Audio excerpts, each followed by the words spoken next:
Hello students, how are you all? I hope you all are good and doing well in your studies. Today we are going to start with the chapter 3, that is separation of substances, in which we will particularly talk about the cleaning of food. As we all know, our earth, our nature, it has so many components that are formed with the help of two or more than two substances. So there are so many things in our surrounding itself which are made up of two or more than two components which makes a mixture. So हमारे surrounding में दो या दो से ज़्यादा चीज़ों का जो मिश्रण होता है वो मिलकर मिक्सचर बनाते हैं. And some of the mixtures are beneficial for us and they can be used in our day-to-day life, like H2O.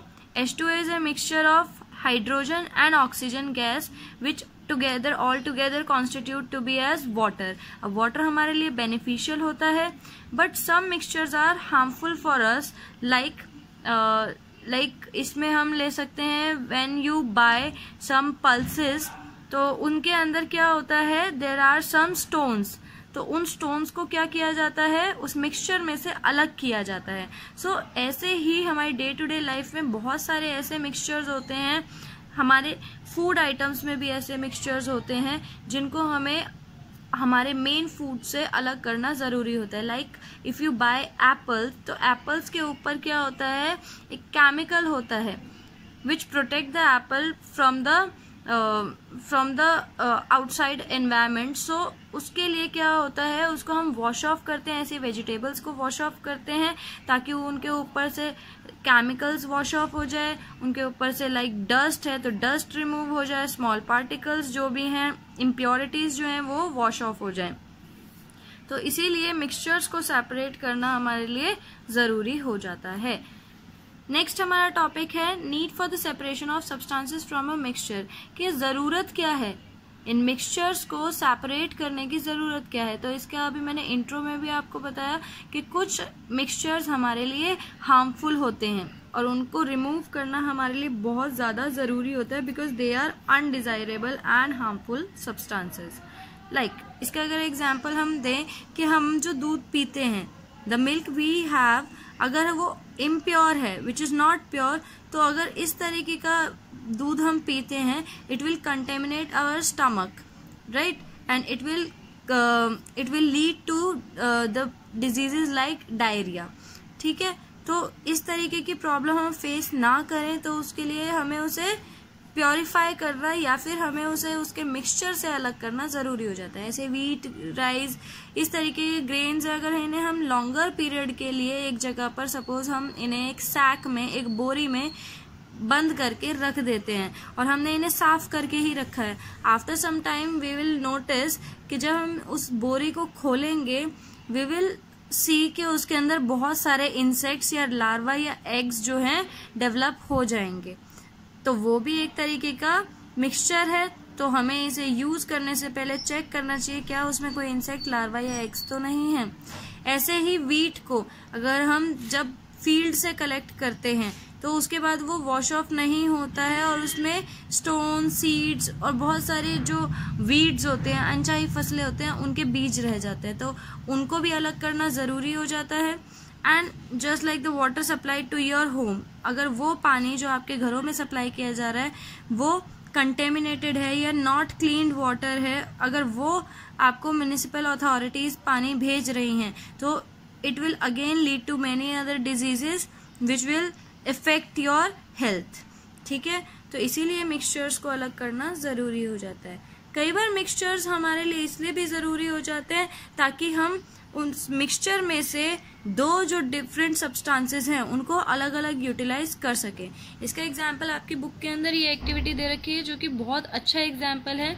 You must have seen your grandmothers, दादी, नानी, उनको देखा होगा कि वो क्या करते हैं, एक मटके के अंदर दही लेते हैं and they just with the help of a rope they turn it around.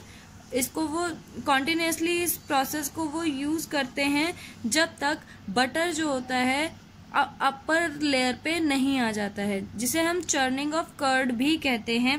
इसके अंदर क्या होता है, जो बटर होता है उसको हम अलग कर लेते हैं तो बटर अलग यूटिलाइज होता है, और जो नीचे रह जाता है लिक्विड, द सोर मिल्क, वो अलग से हम यूटिलाइज करते हैं, जिसे हम हिंदी में छाछ कहते हैं। ठीक है, तो यहाँ पे दो कंपोनेंट्स थे हमारे, बटर एंड द सोर मिल्क, जिसको हम बाद में अलग अलग करने के बाद भी यूटिलाइज कर सकते हैं या यूज कर सकते हैं। इसका एक और हमें दे रखा है कि जैसे पिजन पी, जिसे हम अरहर दाल कहते हैं, अरहर दाल जो होती है वो खेसरी दाल के साथ मिक्स होती है, और खेसरी दाल जो होती है वो हमारे लिए, हमारी हेल्थ के लिए सही नहीं है, क्योंकि खेसरी दाल को अगर हम लंबे समय तक यूज करते हैं तो वो हमारी बॉडी में पैरालिसिस जैसी प्रॉब्लम को क्रिएट कर देती है। पैरालिसिस एक ऐसी सिचुएशन है जिसमें आपकी बॉडी की जो मसल्स हैं वो काम करना बंद कर देते हैं। So if you touch that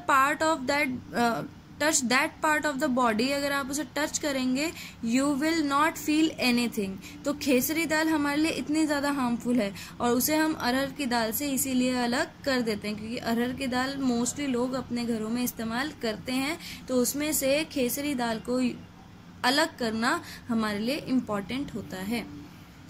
next हम करेंगे to obtain useful components of a mixture. ये मैं ऑलरेडी आपको बता चुकी हूँ कि एक चीज में से हम कई चीजों को, एक मिक्सचर में से हम बहुत सारी चीजों को यूटिलाइज कर सकते हैं। लाइक इसका एग्जांपल हमें क्रूड ऑयल दे रखा है। क्रूड ऑयल होता है बच्चे जो आपके ओशियंस के अंदर जो होती हैं, माइनिंग होती है, वहां से समुद्र के सबसे नीचे तल में से क्रूड ऑयल निकाला जाता है। ठीक है, इसे ब्लैक गोल्ड भी कहा जाता है। इस क्रूड ऑयल को रिफाइनरीज में भेजा जाता है और वहां पे जाके ये रिफाइन होता है, जिसमें से petrol, diesel, kerosene, even wax और ग्रीस, ऐसी चीजें, इवन CNG, ये सारी चीजें क्रूड ऑयल से ही ऑब्टेन होती हैं। तो ये सारी चीजें क्रूड ऑयल से ऑब्टेन होती है और इन सब को अलग अलग जगहों पर यूटिलाइज किया जाता है। तो एक मिक्सचर में से जो कंपोनेंट निकलते हैं उनको हम अलग अलग यूटिलाइज भी कर सकते हैं। नेक्स्ट हमारा है मेथड्स ऑफ सेपरेशन। हम किस तरीके से मिक्सचर्स को सेपरेट करें, ये भी हमारे लिए इम्पॉर्टेंट है। अब क्योंकि एक तरीके का एक जैसा मिक्सचर तो होता नहीं है, so there is no definite particular method के हम कहें कि एक ही मेथड से हम सारे मिक्सचर्स को अलग कर सकते हैं। No, it depends on the nature of the mixture. Mixture किस तरीके का है उस पर डिपेंड करता है कि हम कौन सा मेथड इस्तेमाल करेंगे। Like if your mother prepares a T in the kitchen, तो उस टाइम पे जब वो टी प्रिपेयर करती हैं तो उसमें से वो जो टी लीव्स होती हैं, चाय पत्ती होती है, उसको अलग करना जरूरी होता है from the mixture, for which she uses the strainer, जिसे हम क्या कहते हैं, छलनी, चाय छलनी। सो वो स्ट्रेनर को यूज करती हैं so that she can separate the tea leaves. यहाँ पे आपको डायग्राम में दिख रहा होगा कि ये टी लीव्स जो है स्ट्रेनर में ऊपर रह गई and the liquid is getting separated. ठीक है, तो ये मिक्सचर अलग से हम कर सकते हैं इस तरीके से। नेक्स्ट हमें बोला गया है कि भाई हमें एग्जाम्पल में बोला जाए कि आयरन फिलिंग्स हैं, कुछ आयरन के टुकड़े पड़े हुए हैं और सल्फर के टुकड़े पड़े हैं, हमें आयरन को सल्फर से अलग करना है। सो हमें पता है कि मैग्नेट जो होती है वो आयरन को अट्रैक्ट करती है, तो अगर हम एक मैग्नेट को इस मिक्सचर के ऊपर, जो कि आयरन और सल्फर का मिक्सचर है, उसके ऊपर रखेंगे, उसके आसपास की रेंज में रखेंगे, तो जितने भी आयरन फिलिंग्स हैं वो जाके मैग्नेट से चिपक जाएंगी and the left over will be sulphur. तो इस तरीके से हम अलग अलग मिक्सचर्स के लिए अलग अलग मेथड्स यूज कर सकते हैं।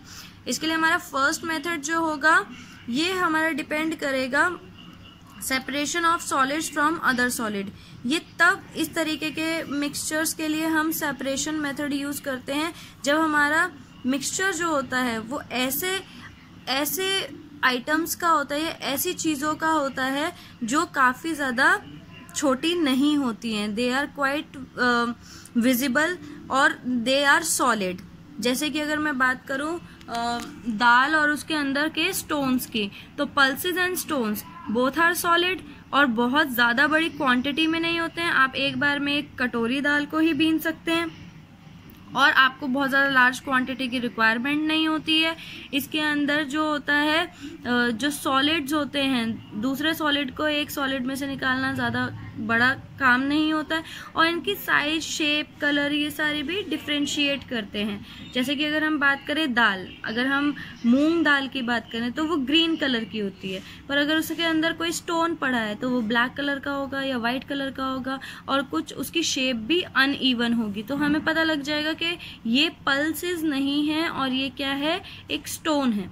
तो इस तरीके के लिए हम जो फर्स्ट मेथड यूज करते हैं that is called hand picking method. Hand picking method एक ऐसा मेथड है जिसके अंदर हम हाथ से ही चुन कर चीजों को अलग करते हैं। इसका एग्जांपल हम ले सकते हैं कि सपोज एक बास्केट में आपने डिफरेंट फ्रूट्स रख दिए हैं, आपने बनाना रख दिया, आपने सपोज ऑरेंजेस रख दिए, एप्पल रख दिए, ग्रेप्स रख दिए, तो ये सारे क्या हैं, सॉलिड्स हैं और सबकी shape and size and colour अलग है। अब आप इनको हैंड पिक से अलग अलग करके इनको सेपरेट कर सकते हैं। दैट मीन्स इनका मिक्सचर क्या है, अलग हो जाएगा। इस तरीके की एक्टिविटी हम छोटे बच्चों से भी करवाते हैं इन द प्राइमरीज, जहाँ पर उन्हें अलग अलग चीज़ों को मिक्स करके रख दिया जाता है और कहा जाता है कि इनको सेपरेट करके अलग अलग बॉक्सेस में डालना है। सो hand picking method I hope आपको समझ आया होगा। ये यूजुअली आपकी मदर करती हैं घर में, जब वो अपने घर में दाल या गेहूँ इनको साफ करती हैं, क्योंकि उसके अंदर जो स्टोन्स होते हैं वो उन्हें हैंड पिकिंग मेथड से अलग कर देती हैं। ठीक है, नेक्स्ट है आपका मेथड है दैट इज सीविंग। सीविंग होता है छानना। ठीक है, सीविंग का मतलब होता है बेटा छानना। जैसे कि आप घर में देखेंगे छानने के लिए छलनी रखी जाती है, आटे की छलनी। ठीक है, जैसे यहाँ पे दिख रहा है आपको एक लेडी है जो कि फ्लोर को, आटे को छान रही है। तो ये क्या मेथड कहलाता है, सीविंग मेथड कहलाता है, जिसमें हम लाइटर कंपोनेंट्स जो हैं उनको भी सेपरेट कर सकते हैं फ्रॉम द हस्क। आटे के अंदर जो ऊपर की तरफ रह जाता है लेफ्ट ओवर, वो हस्क होता है, छोटे छोटे कण होते हैं जो गेहूं की ऊपर की कवरिंग होती है। तो उन सब को वो सारे लेफ्ट ओवर ऊपर रह जाते हैं और जो बारीक पिसा हुआ आटा है वो छन जाता है, सीव हो जाता है। इसका एक एग्जाम्पल और है, जैसे फील्ड में आपने देखा होगा कोई बिल्डिंग बन रही है, तो बिल्डिंग के लिए पहले जो मटेरियल रेडी किया जाता है उस मटेरियल को भी हमें क्या करना पड़ता है, सेपरेट करना पड़ता है या उस मिक्सचर से उसे अलग करना पड़ता है। जैसे रेत, ठीक है, इस रेत को हम अलग करेंगे, जो ये है हमारा साफ रेत और यहाँ पे जो होगा वो लेफ्ट ओवर में स्टोन होंगे, छोटी ब्रिक्स हो सकती हैं, लीव्स हो सकती हैं, वो लेफ्ट ओवर जो है इम्प्योरिटीज है वो यहीं रह जाएंगी और जो प्योर मटेरियल है वो सीव होके छन के नीचे गिर जाएगा। ठीक है, so this method is called sieving method. इसके बाद हमें एक एक्टिविटी करनी है और ये एक्टिविटी सारे बच्चे करेंगे। इसमें बोला गया है हमें 2 बार ये अलग अलग चीज़ें लेनी है। एक बार हमें व्हीट फ्लोर लेना है, मतलब आटा लेना है, गेहूं का आटा लेना है, चॉक पाउडर लेना है और सॉल्ट जो आप अपने घरों में इस्तेमाल करते हैं, नमक, वो नमक इस्तेमाल करना है। ये तीनों चीज़ों को आप अच्छे से मिक्स कर लीजिए और फिर इन्हें छलनी से छानना है आपको। ठीक है, दूसरा मिक्सचर क्या लेंगे आप, व्हीट फ्लोर लेंगे, आटा लेंगे, उसके अंदर कुछ आप छोटे पत्थर डाल देंगे और कुछ आप दालें डाल देंगे और उसे भी आप सीव करेंगे, उसे भी आप छानेंगे। What will you notice, obviously ये जो है ये तीनों का मिक्सचर बहुत ही ज़्यादा बारीक मिक्सचर है, बहुत ही ज़्यादा माइन्यूट पार्टिकल्स है। तो जब आप सीविंग करेंगे तो ये तीनों चीज़ें पूरी की पूरी छन जाएंगी और ऊपर क्या बचेगा छलनी में, लेफ्ट ओवर कुछ भी नहीं बचेगा, क्योंकि तीनों चीजें एकदम बारीक पिसी हुई हैं। But in case of a wheat flour, stones and pulses, उस टाइम पे आप नोटिस करेंगे कि व्हीट फ्लोर जो है वो तो आपका सीव हो गया है और स्टोन्स या पल्सेस जो आपने डाली थी वो ऊपर ही रह जाएंगे, वो लेफ्ट ओवर्स में रह जाएंगे। सो आपको आई होप सीविंग मेथड ज़्यादा बेटर क्लियर हुआ होगा। Next we are approaching to the threshing method. Threshing method जो होता है it's a very traditional method जो कि फील्ड्स में आज भी यूज किया जाता है। इसके अंदर क्या होते हैं, the farmers when they collect all their grains from the fields, what they do, their grains are attached to their stalks. stalks क्या होते हैं? stalk होता है, अगर हम बात करें उसके अंदर जो भूसा होता है, ठीक है, तो स्टॉक्स या हस्क जो होते हैं ये भूसा होता है जिसके अंदर गेहूं होते हैं. तो ये क्या करते हैं, वो बहुत ज्यादा सूखा हुआ भूसा होता है. What the farmer do, they just with the pressure they beat the stalks. ये स्टॉक्स को एकदम से हिट करते हैं किसी लकड़ी पे, किसी भी ऐसी चीज पे जिसपे हिट होने से जो ग्रेन्स हैं वो अलग गिर जाते हैं और जो घास होती है वो हाथ में ही रहती है.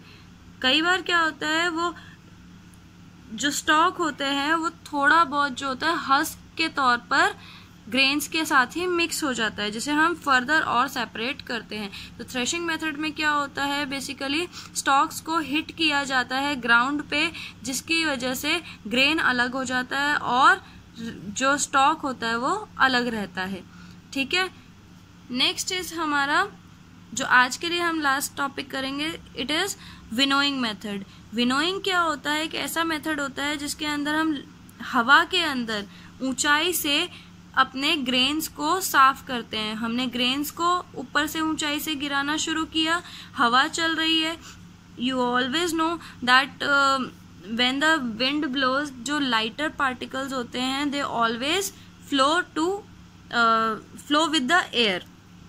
तो जैसे जैसे ग्रेन को ऊपर से गिरा जाएगा, ग्रेन जो है अनाज भारी होता है तो अनाज नीचे गिरेगा, बट उसके अंदर जितने भी लाइटर पार्टिकल्स हैं, हस्क पार्टिकल्स हैं, जो भूसा है, वो क्या होगा, हवा के साथ आगे बह जाएगा या आगे उड़ जाएगा. ठीक है, so this is called winnowing method. अगर किसी रीजन से एयर नहीं है वहां पे, एयर मीन्स विंड नहीं है वहां पे, तो हम क्या यूज कर सकते हैं, टेबल फैन भी यूज कर सकते हैं. क्योंकि टेबल फैन चलेगा तो वो एक प्रेशर से हवा देगा, उस हवा से क्या होगा, ग्रेन नीचे गिरेंगे और हस्क ज्यादा दूरी पे उड़ के गिर जाएंगे. दैट मीन्स ये दोनों का जो मिक्सचर है वो सेपरेट हो जाएगा. So that's all for today class. I hope आपको जो भी पढ़ाया गया वो अच्छे से समझ आया होगा. Thank you.